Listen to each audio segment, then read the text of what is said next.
माता Vaishno Devi medical college की MBBS सीटों को लेकर उठे तनाजे ने नया मोड़ ले लिया है। संघर्ष समिति, संत समाज और कई मठों से जुड़े लोग अब खुलकर सामने आ गए हैं। समिति का कहना है कि अगर उनकी मांगों पर वक्त रहते ध्यान नहीं दिया गया तो 2008 के बम बम भोले आंदोलन जैसी बड़ी मुहिम शुरू की जाएगी।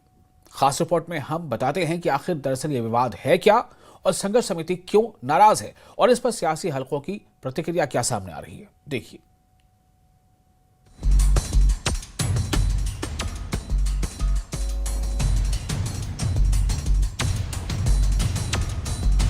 श्री माता वैष्णो देवी मेडिकल कॉलेज में एमबीबीएस एडमिशन को लेकर विवाद लगातार बढ़ रहा है।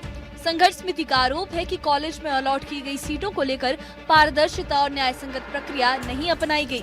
उनका कहना है कि ये संस्थान श्रद्धालुओं की दान राशि से चलता है। ऐसे में किसी भी तरह की अनियमितता या पक्षपात स्वीकार नहीं किया जा सकता। समिति साफ कहती है कि दाखिले में किसी भी तरह की बेइंसाफी बर्दाश्त नहीं की जाएगी। संत समाज और कई मठों से जुड़े लोग भी इस संघर्ष समिति के समर्थन में उतर आए। उनका कहना है कि ये मामला सिर्फ सीटों का नहीं बल्कि न्याय और विश्वास का है। संघर्ष समिति ने चेतावनी दी कि अगर प्रशासन समाधान नहीं देता तो वो 2008 के बम बम भोले आंदोलन जैसा व्यापक प्रदर्शन करेंगे। महंत राजेश बिट्टू ने कहा कि हमारी मांगे बिल्कुल साफ हैं। अगर एमबीबीएस सीटों में हो रहे अन्याय पर कार्रवाई नहीं हुई तो हम शांत नहीं बैठेंगे और बड़ा आंदोलन होगा। कि ऐसा ज्वाइन करने वाली बात नहीं है। जहां सनातन की बात हो, जहां एक अपने आप में ये लगे कि कहीं गलत हो रहा है, उसी को लेकर के जम्मू कश्मीर संत समाज न्यास ने भी अपना समर्थन दिया। आज हमारे बीच में रमेश्वर दास जी बोल रहे हैं, वो किस लिए आए हैं? वो अपने मठ मंदिर में बैठ सकते थे, लेकिन इसलिए आए कि अगर हमें जरूरत है, हमारे बच्चों को जरूरत है, सनातन को जरूरत है, इसलिए मठ मंदिर छोड़ के सारे लोग बाहर आए हैं और हम इनको पूर्ण समर्थन अपना देने आए हैं। साफ खिलाफ हम किसी के नहीं है, खिलाफ इस पद्धति के खिलाफ हैं। अगर राज्यपाल जी यहाँ चेयरमैन हैं और श्राइन बोर्ड जहाँ बोर्ड का फैसला है, इसके खिलाफ हैं कि आपका फैसला गलत है, इसको बदलो। फैसले के खिलाफ है, ना कि किसी जाति। मुझे लगता है ये दूसरा बम बम बोले ना बन जाए। मुझे जो लग रहा है कि कहीं दूसरा आंदोलन न बने, इसको संभालने के लिए सरकार को पहल करनी चाहिए। इस विवाद की गूंज राजनीतिक गलियारों तक भी पहुंच गई है। कांग्रेस नेता और वर्किंग प्रेसिडेंट रमन भल्ला ने कहा कि एमबीबीएस सीटों को लेकर सरकार की व्यवस्था पूरी तरह से गलत तरीके से संभाली गई है, जिससे लोगों में नाराजगी बढ़ी है। साथ ही उन्होंने सीएम उमर अब्दुल्ला के स्टेटहुड बहाली वाले बयान पर प्रतिक्रिया देते हुए कहा कि ये उनका व्यक्तिगत नजरिया है, जबकि कांग्रेस पार्टी स्पष्ट रूप से पूर्ण राज्य का दर्जा बहाल करने की मांग करती है। संघर्ष समिति है, उसको ये एलजी के सामने या भाजपा के घरों का घेराव करना चाहिए ना। हम लोग पावर में थोड़ी हैं। उनको ये पता होना चाहिए कि हेल्थ मिनिस्टर नड्डा साहब हैं, क्यों चुप रहे? जब असेंबली में आया तो भाजपा के 29 एमएलए चुप क्यों रहे? किसने रोका था? भाई हिंदुओं को सेंटीमेंट को समझते हुए उनको फुल्ली इख्तियारात होना चाहिए, उन्हीं की सारी सीटें देनी चाहिए। किसने रोका उनको? भाजपा की सरकार है ना। तो मैं समझता हूँ संघर्ष समिति वाले लोगों को भाजपा को आड़े हाथों लेना चाहिए कि जिनकी खामोशी, जिनके सोए रहने से आज बवाल यहाँ पे मचा है। अभी देखो, हाल ही में कई ऐसे इश्यूज यहाँ पे आ गए जो आईएएस अफसर, उनका कंट्रोल किसी और के पास है, ट्रांसफर उनको कोई और करता है, चीफ मिनिस्टर के पास वो है नहीं। तो इसलिए वो जो चीफ मिनिस्टर साहब क्या कहते हैं, भाजपा क्या कहती है, हम उसे कोई लेना देना नहीं है।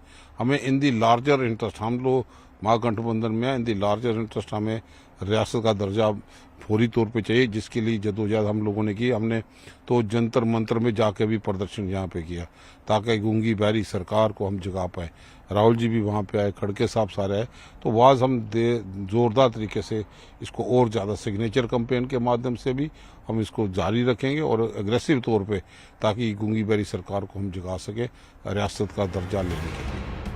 एक तरफ संघर्ष समिति की तीखी चेतावनी है, दूसरी ओर राजनीतिक प्रतिक्रियाएं माहौल को और गर्म कर रही हैं। मेडिकल कॉलेज में सीटों के आवंटन को लेकर उठे प्रश्न अब प्रशासन, श्रद्धालुओं और राजनीतिक दलों तीनों की जिम्मेदारी और भूमिका पर नई बहस खड़ी कर रही है। संघर्ष समिति ने साफ कहा है कि समाधान ही उनका उद्देश्य है, लेकिन अगर मांगे नहीं मानी गई तो आंदोलन का रास्ता खुला रहेगा। अब निगाहें इस बात पर हैं कि प्रशासन इस विवाद को कितनी गंभीरता से लेता है और समय रहते इसका हल निकलता है या नहीं। Bureau report, news 18।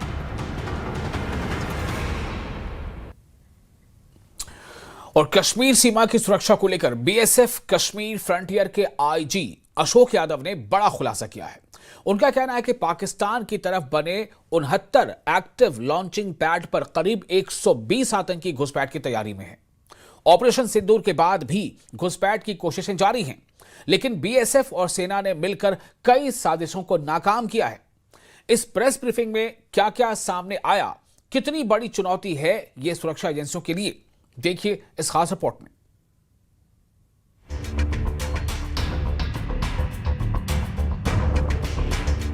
कश्मीर में बीएसएफ की वार्षिक प्रेस ब्रीफिंग हुई, जहां आईजी अशोक यादव ने स्थिति की पूरी तस्वीर रखी। उन्होंने बताया कि पाकिस्तान की तरफ 69 एक्टिव लॉन्चिंग पैड काम कर रहे हैं और इन पर लगभग 120 आतंकी घुसपैठ के लिए तैयार बैठे हैं।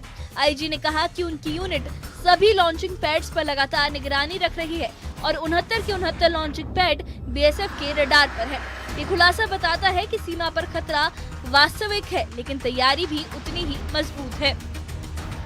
Our G unit is keeping a close watch on all the 69 active launching pads along the LOC, where around 100 to 120 terrorists have been waiting to infiltrate. Simultaneously, various training camps of terrorists are also scrutiny of our int wing. जी, घुसपैठ के attempt अभी भी जो हमारी intelligence inputs आ रही हैं उसमें attempt की कोशिश है। There are observations of recce of forward locations by the terrorists with the help of Pak Army और ISI. जैसे ही विंटर अभी शुरू होगा और अभी थोड़ा सा गैप है तो कुछ अटेम्प्ट होने के चांसेस हो सकते हैं, but we have been prominently dominating the area and जिस भी तरह की इंटेलिजेंस हमारे पास आती है हम उस पर अच्छी कार्रवाई करते हैं। आईजी ने बताया कि ऑपरेशन सिंदूर बीएसएफ और सेना का एक बड़ा संयुक्त अभियान था। इस दौरान सीमा पार कई लॉन्चिंग पैड ध्वस्त किए गए और कुछ अहम आतंकी मॉड्यूल भी तोड़े गए। उन्होंने कहा कि ऑपरेशन सिंदूर में कई आतंकी ठिकाने नष्ट हुए हैं और कुछ आतंकियों को मौके पर ही मार गिराया गया। बीएसएफ के मुताबिक इस कार्रवाई में भारी मात्रा में हथियार और गोला बारूद भी जब्त हुआ। ये अभियान घाटी में आतंकी स्ट्रक्चर को कमजोर करने की दिशा में एक अहम कदम माना जा रहा है। Neutralizing some terrorists in North Kashmir and recovering large cache of warlike stores like AK-47 rifle, MP5 rifle, pistols, hand grenades, UBGL grenades, Chinese grenades, MGL, and ammunitions of different caliber. The G branch of BSF has also contributed immensely in providing important operational intelligence on movements and activities of terrorist groups and their cadres. IG Yadav ने बताया कि इस साल 4 बड़ी घुसपैठ की कोशिशें दर्ज की गई, 2 ऑपरेशन सिंदूर से पहले और 2 बाद में। 13 आतंकियों ने घुसपैठ की कोशिश की, लेकिन बीएसएफ और सेना की कार्रवाई में उनमें से 8 को गिराया गया। उन्होंने कहा कि बीएसएफ हर स्थिति के लिए तैयार है और अगर पाकिस्तान की तरफ से किसी भी तरह का मिसएडवेंचर हुआ तो उसका जवाब तुरंत और कड़ा दिया जाएगा।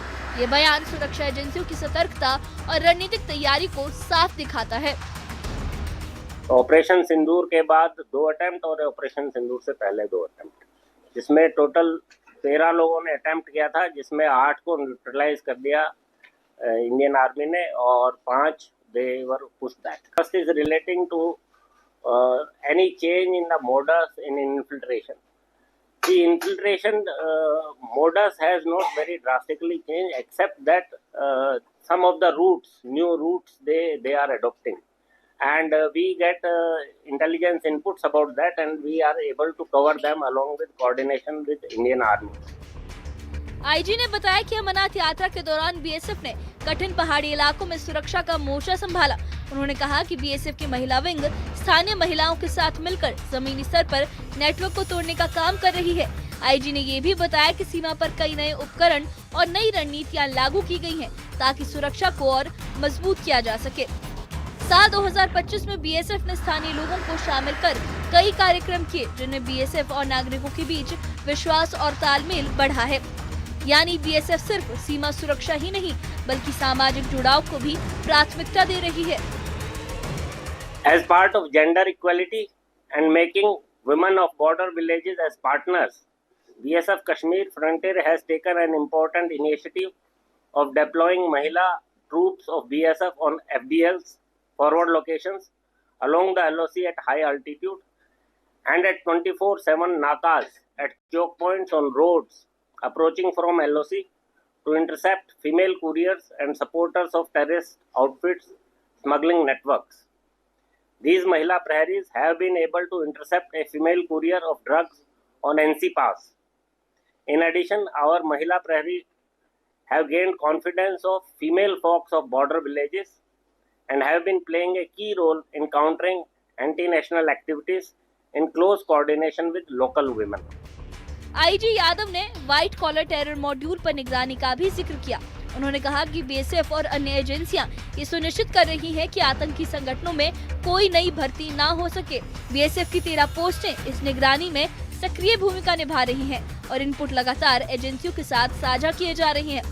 आखिर में आईजी ने ये साफ कहा कि 69 लॉन्चिंग पैड बीएसएफ की निगरानी में है और हर घुसपैठ की कोशिश को नाकाम किया जाएगा। कुल मिलाकर सीमा पर खतरा बड़ा है, लेकिन सुरक्षा इंतजाम और तैयारी उससे कहीं ज्यादा मजबूत है। Bureau report, news 18। और डोडा के पहाड़ी इलाकों में भारतीय सेना की एक शानदार पहल की गई। गंडोह में आयोजित की गई क्रिकेट प्रीमियर लीग ने नौजवानों के सपनों को उड़ान दी है। महीने भर से चले इस रोमांचक टूर्नामेंट में 106 लोकल टीमों ने हिस्सा लिया। आइए देखते हैं यह खास रिपोर्ट।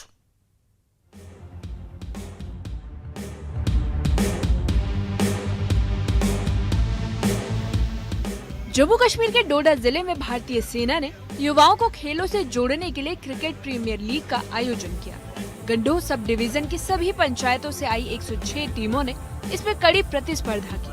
इस पहल का मकसद था स्थानीय प्रतिभाओं को एक ऐसा बड़ा मंच देना जहां वे अपने खेल कौशल को निखार सके और भविष्य में प्रोफेशनल स्तर पर अपनी पहचान बना सके। मैं यही कहना चाहता हूँ, ये बहुत ही बड़ा स्टेप लिया है 26 RR ने, खासकर नौजवानों के लिए। तो काफी एक्साइटेड है हम, और ये नौजवानों के लिए एक अच्छा प्लेटफॉर्म है खेलने का। जो इन्होंने अंडर 14 के 4 लड़के, अंडर 19 के 4 लड़के रखे थे 15 के स्क्वाड में, उनके लिए एक ही बेहतरीन प्लेटफॉर्म है उनके लिए। तो काफी खुश हूँ मैं 26 RR की तरफ से। टूर्नामेंट का रोमांच तब चरम पर पहुंच गए जब फाइनल में चांगा वॉरियर्स और यंग हिल्स भले से आमने सामने थे। शानदार प्रदर्शन करते हुए चांगा वॉरियर्स ने जीत हासिल की और 21,000 रुपए की ट्रॉफी अपने नाम कर ली।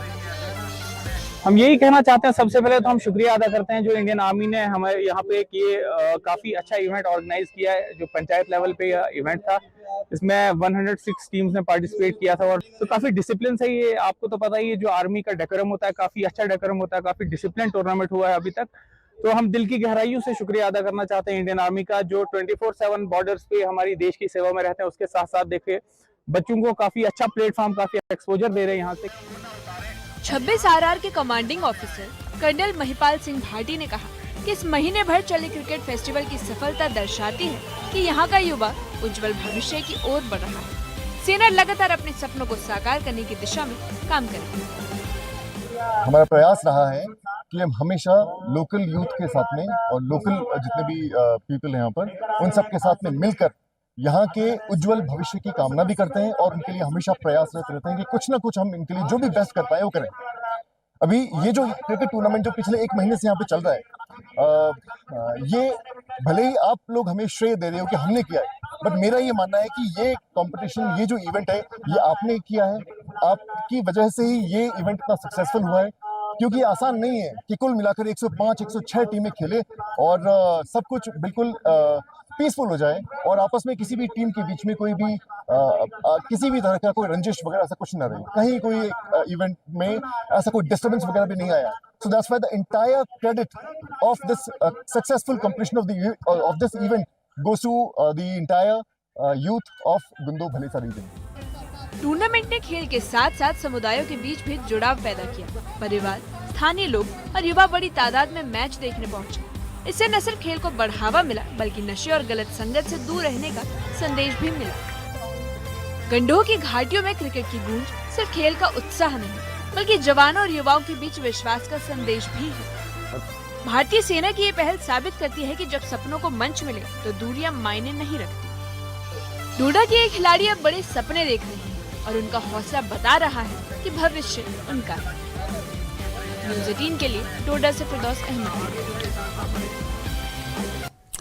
और फिलहाल एक और छोटा सा ब्रेक